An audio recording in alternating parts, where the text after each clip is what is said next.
here's the Milwaukee pack out. I've been wanting to get my hands on this for a very long time. Here it is assembled. A little quick walk around on it. Got your dividers.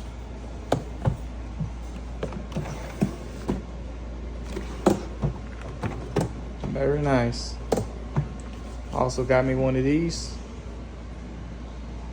just to be able to store washers, nuts, quick bolts, screws, things like that. It's actually a pretty amount of room in here. I'll be putting my tools inside next.